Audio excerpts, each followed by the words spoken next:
नमस्कार, सपा समाचार में आपका स्वागत है। पेश है आज की प्रमुख खबरें।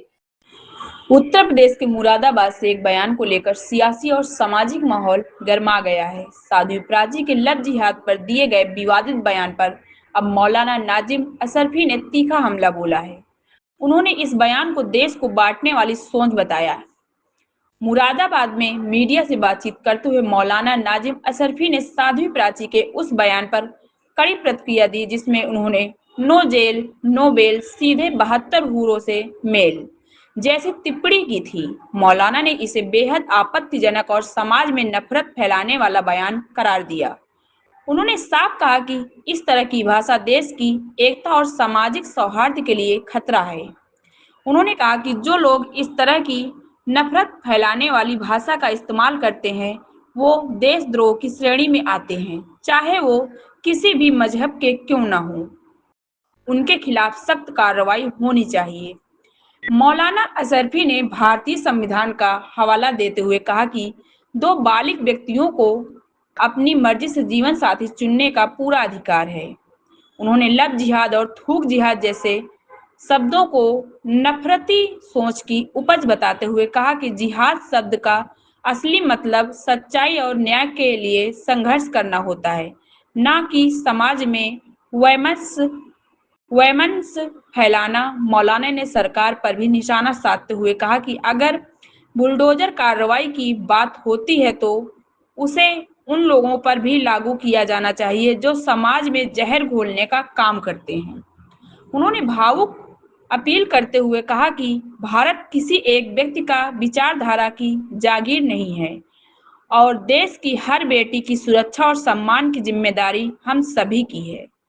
सपा समाचार ब्यूरो। उन्होंने कहा लव जिहाद के मामले में उन्होंने कहा कि जो लव जिहाद करने वाले हैं उनके लिए नो जेल नो बेल, सीधा 72 हुरों से उनको मेल उनका उन्होंने कहा। तो मेरे ख्याल से इस तरह के लोगों पर पहली बात तो कानूनी कार्रवाई होनी चाहिए, उनका इस तरह की बात कहने का किसी को कोई हक और अधिकार नहीं है। और दूसरी बात यह है, अगर कोई गलत करता है किसी के लिए तो कानून है ना, उसके लिए कानून हाथ में लेने की बात कोई कैसे करता है, कैसे कर सकता है। फिर उन्होंने एक चीज़ और की कि हम हिंदू बहनों की रक्षा करेंगे। बड़ी गलत विचारधारा उनकी है हिंदू बहनों की। हम अपने भारतवर्ष की सारी ही बहनों की रक्षा करेंगे, चाहे वो हिंदू हों, मुस्लिम हों, सिख हों, ईसाई हों, बौद्ध हों, जैन हो, अदरवाइज़ कोई भी हो, तो हमें सबकी रक्षा करने का प्रण लेना चाहिए। ये नहीं कि हम हिंदू बहनों की रक्षा करेंगे, इसका मतलब आप किसी और देश को ले जा रहे हैं। आप देश के टुकड़े टुकड़े करना चाहते हैं, आप देश को बांट देना चाहते हैं, आप देश को बखेरना चाहते हैं। तो मेरे ख्याल से इस तरह की विचारधारा वाले लोग जो है वो देशद्रोह कहलाने के लायक है, वो देशद्रोही कहलाने के लायक है। उन पर देशद्रोह का मुकदमा होना चाहिए, चाहे वो साध्वी हों, चाहे वो साधु हों, चाहे संत हों, चाहे मौलवी हो, मौलाना हो, किसी भी मुंह से निकले हुए इस तरह के अल्फाज वो देशद्रोह जैसा काम करते हैं और उन पर देशद्रोह का मुकदमा होना चाहिए। ये देशद्रोही होने का पक्का सबूत है जो हमारे मुल्क को बांटने की बात करें।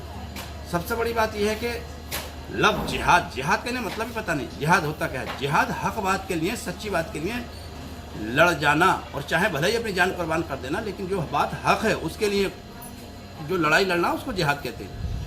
लव जिहाद, थूक जिहाद और पता नहीं कौन कौन से जिहाद, लैंड जिहाद, यानी कहाँ से ये लोग जो नफरती चिंटू हैं इस तरह की बातें निकाल के लाते हैं। इन्हें शायद ये समझ जाना चाहिए कि ये सब बातें अभी कोई इनकी पुष्टि नहीं हुई है। हाँ, सोशल मीडिया पर कुछ वीडियो क्लिप जरूर हैं, तो उनकी गहनता के साथ जांच होनी चाहिए, बहुत खुसूसी जांच उनकी होनी चाहिए, उससे पता चले कौन है। वो सब इसी तरह के चिंटू लोग हैं जिन्होंने ये वीडियो बनाकर अपलोड की हुई है।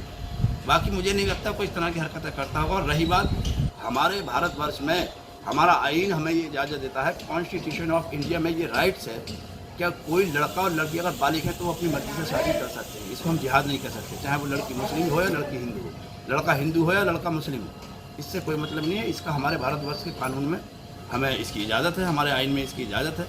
और ये मुल्क हमारा भी है, हमारा भी क्या, हमारा है, था और रहेगा। किसी के बाप दादा का मुल्क ये जागीर नहीं है। और इस हिंदुस्तान में जो जुडिशरी है, जो न्याय व्यवस्था है, उनका मतलब तो ये है फिर इसको ख़त्म कर देना चाहिए न्याय व्यवस्था को। फिर अदालतें क्यों हैं? अगर सीधा वो न्याय करने लगी तो फिर तो, या कोई भी अगर आदमी अपने अपने कानून को हाथ में लेकर अगर इस तरह की बातें करने लगा तो फिर मुझे नहीं लगता कि फिर न्याय व्यवस्था की ज़रूरत है, न्यायपालिकाओं की ज़रूरत है। तो इसका क्या मतलब है? इस तरह के बयानबाजी वाले लोगों के खिलाफ सख्त कार्रवाई होनी चाहिए, इनके घर बुलडोज होने चाहिए और इन्हें जेलों में रहना चाहिए फिर, ताकि आगे से इनकी हिम्मत ना हो इस तरह की बातें करने। शुक्रिया। आप देख रहे हैं शपथ समाचार।